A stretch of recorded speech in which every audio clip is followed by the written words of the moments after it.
Halo semuanya, di sini saya mau ngajak kalian semua buat ngintip rahasia di balik semua perangkat elektronik yang kita pakai sehari-hari. Percaya deh, ini kuncinya. Kelihatannya emang kayak sulap ya, tapi sebenarnya ini semua cuma fisika. Semuanya berkat dua aturan yang super simple tapi jenius banget dari seorang fisikawan Jerman bernama Gustav Kirchhoff. Oke, kita mulai dari yang pertama ya. Ini aturan yang paling gampang dipahami dan jujur aja, ini andalan saya banget setiap kali saya harus ngurutin sirkuit elektronik. Coba deh bayangin ada pipa air yang gede, terus pipanya itu bercabang jadi dua pipa yang lebih kecil. Logikanya gimana? Jumlah air yang masuk ke cabang itu pasti sama persis kan dengan jumlah total air yang keluar dari dua pipa kecil tadi?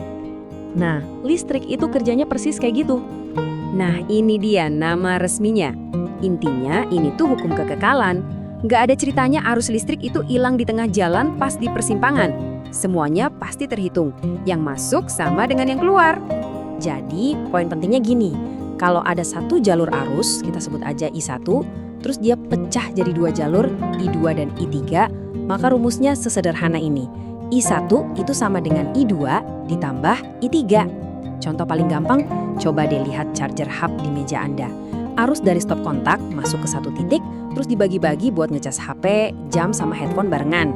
Arusnya nggak ada yang hilang, cuma dibagi aja. Oke, beres sama yang pertama. Sekarang kita lanjut ke rahasia kedua. Kalau yang ini, ceritanya tentang energi dalam satu sirkuit tertutup. Biar gampang, bayangin aja sirkuit di dalam senter.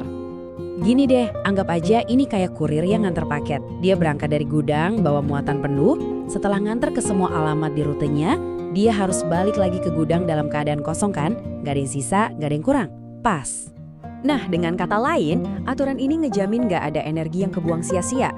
Semua dorongan yang dikasih sama baterai bakal habis dipakai sama komponen-komponennya. Contohnya remote TV.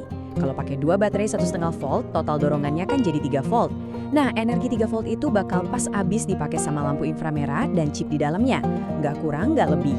Nah, slide ini nih, inti dari cerita perjalanan bolak-balik tadi. Energi itu kan dimulai dari sumbernya, yaitu baterai. Terus, energi itu dipakai sama komponen kayak lampu atau resistor. Begitu arusnya selesai satu putaran dan balik lagi ke sumber, energinya udah jadi nol lagi.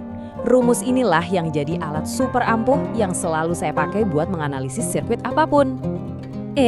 Tapi jangan salah ya, ini tuh bukan sekedar teori di buku pelajaran loh. Dua hukum inilah yang jadi alasan kenapa semua barang elektronik yang kita punya itu bisa jalan. Coba deh pikirin, setiap kali listrik di rumah kita dibagi-bagi, misalnya dari box sekring utama ke lampu kamar dan stop kontak di dapur, itu tuh aturan persimpangan lagi bekerja.